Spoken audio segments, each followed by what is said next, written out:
Yuhu, good day guys, kembali lagi dengan gua Ahmad dan yang pastinya di Banggolo Channel. Jadi pada hari ini gua bakal bahas keyboard 60% yang udah south facing dan dengan harga yang di bawah 800.000. Dan perkenalkan, ini adalah Rexus Daxa M64 Classic. Langsung aja memulai dari isi paketnya, kita langsung disambut dengan keyboardnya yang dibungkus dengan PE foam. Lalu kita bakal mendapatkan manual book dan kartu garansi,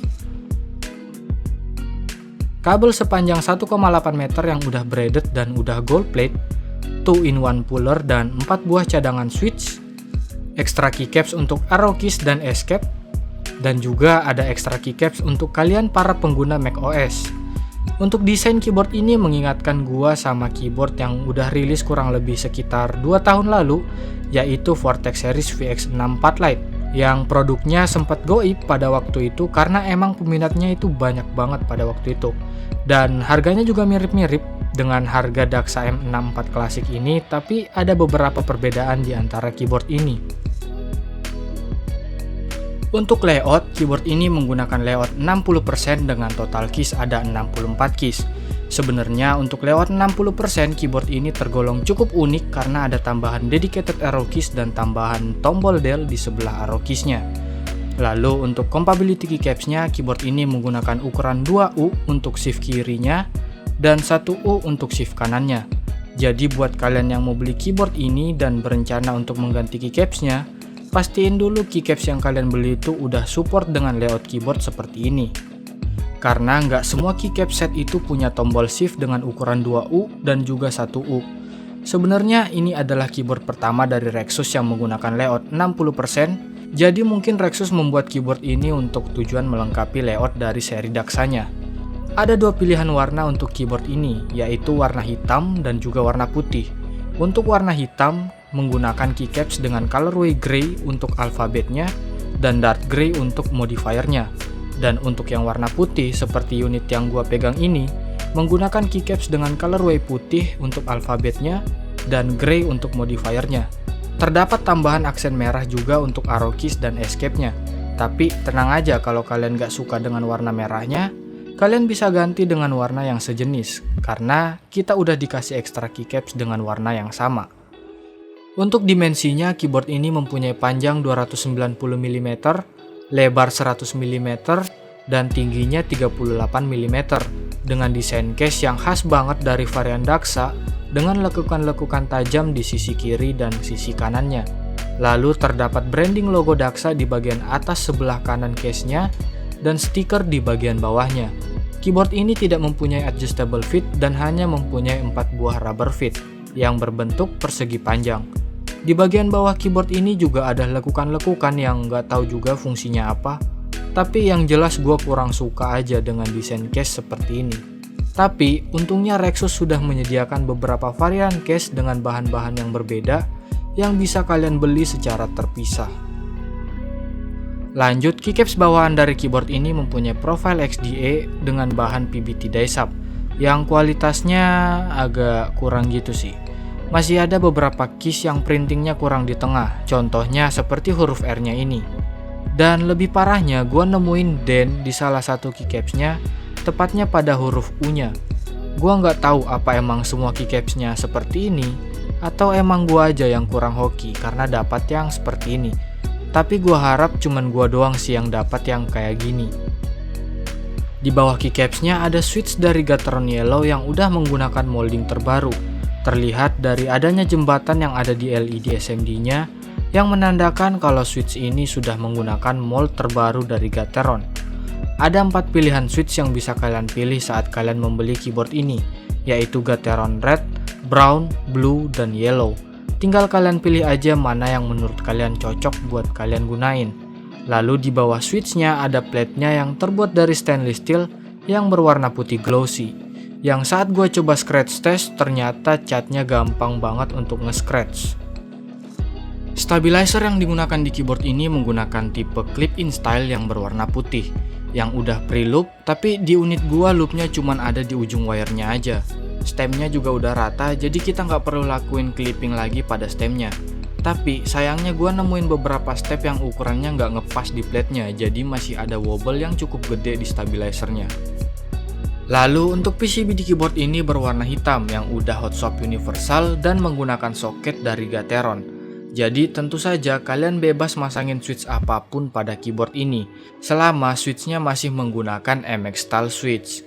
PCB-nya juga udah menggunakan konfigurasi south facing, tapi belum full karena di bagian modul Type-C-nya masih menggunakan north facing. Tapi itu nggak jadi masalah karena row number itu cukup tinggi, jadi nggak bakal ada interference di cherry profile keycaps. Ini juga yang membedakan antara VX64 Lite dan Daxa 64 Classic. VX64 masih menggunakan north facing dan Daxa menggunakan south facing. Dan gua rasa PCB-nya ini juga menjadi salah satu selling point untuk keyboard ini. Selain fitur north facing pada keyboard ini, hal lain yang membuat gue cukup senang dengan keyboard ini adalah media dampeningnya yang sangat baik. Jadi di keyboard ini kita diberikan platform dengan ukuran kurang lebih 2 mm dan juga case foam dengan ketebalan kurang lebih 2,5 mm. Jadi dampening foam pada keyboard ini udah lebih dari cukup untuk meredam suara hollow dari keyboard ini. Dan lebih baik kalian dengerin sendiri aja deh gimana typing test dari keyboard ini.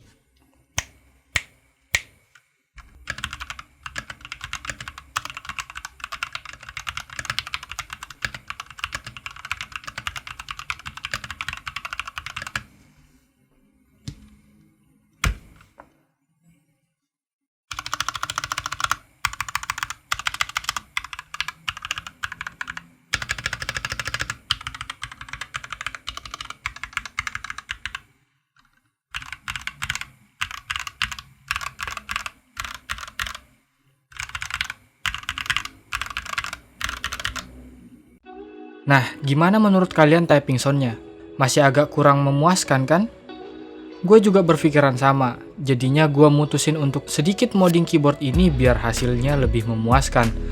Tapi itu nanti, setelah gue selesai bahas keyboard ini dulu. Jadi tetap nonton video ini ya. Keyboard ini menggunakan mounting tipe Tremon, jadi feel untuk mengetiknya sama aja seperti keyboard Tremon lain yang biasanya. Tapi yang menarik dari keyboard ini adalah PCB-nya yang menggunakan mounting point yang universal, jadi kalian bisa menggunakan case lain selain punya Rexus di keyboard ini, seperti case Tofu dari KB Defense atau case aftermarket lain yang ada di pasaran. Mungkin kendalanya hanya ada di bautnya saja sih, tapi itu gampang lah untuk diatasin. Yang jelas keyboard ini punya potensi modding yang luas banget ke depannya. Keyboard ini juga mempunyai software yang bisa kalian download di website resminya Rexus, yang tampilan UI-nya nggak asing banget kalau kalian ikutin channel ini. Gua nggak tahu kenapa software keyboard sekarang pada mirip-mirip ya. Mungkin kalian ada yang tahu? Coba kalian kasih jawaban kalian di komentar ya.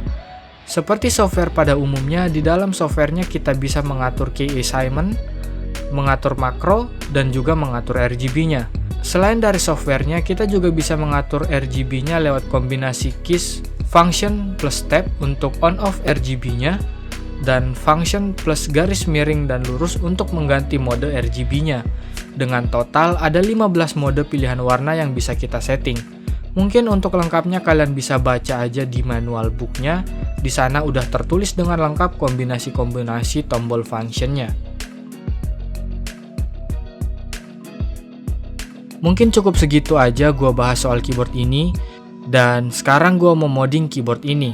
Tapi sebelum itu gua mau disclaimer dulu, mod yang bakal gua lakuin di sini cukup sederhana dan agar durasi videonya nggak kepanjangan, gua bakal singkat-singkat aja untuk videonya.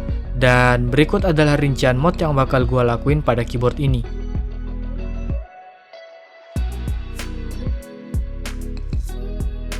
Yang pertama yang gue lakuin adalah ngeloop switch-nya dengan menggunakan Krytox 205 Gen 0 untuk housing dan stemnya.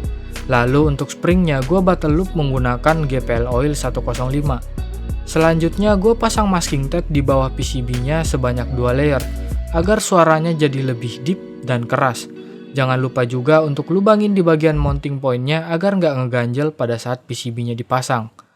Setelah itu gue pasangin PE foam di atas PCB-nya biar suaranya jadi lebih poppy. Tinggal potong aja PE foam selebar PCB-nya lalu dipotong di bagian stabilizernya.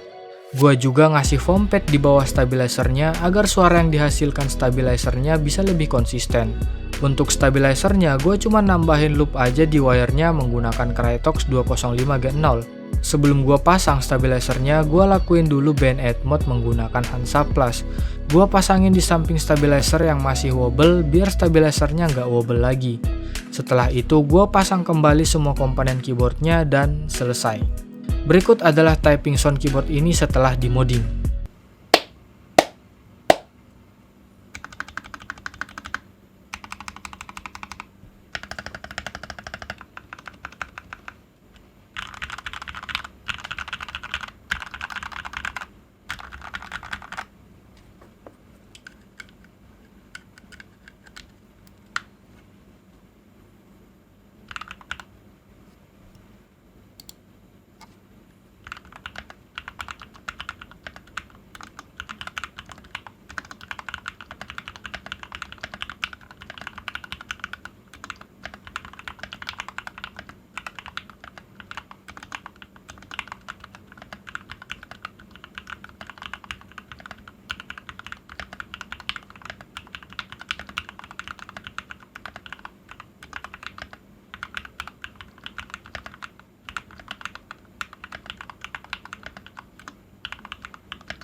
Gimana hasil typing soundnya menurut kalian?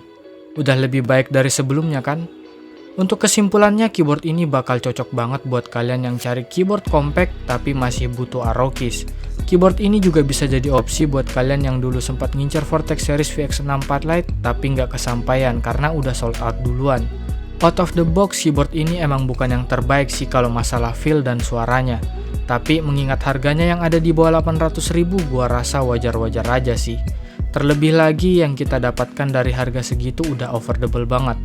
Opsi mode keyboard ini juga udah luas banget, karena PCB-nya yang udah short facing jadi nggak perlu khawatir lagi yang namanya interference kalau mau menggunakan cherry profile keycaps.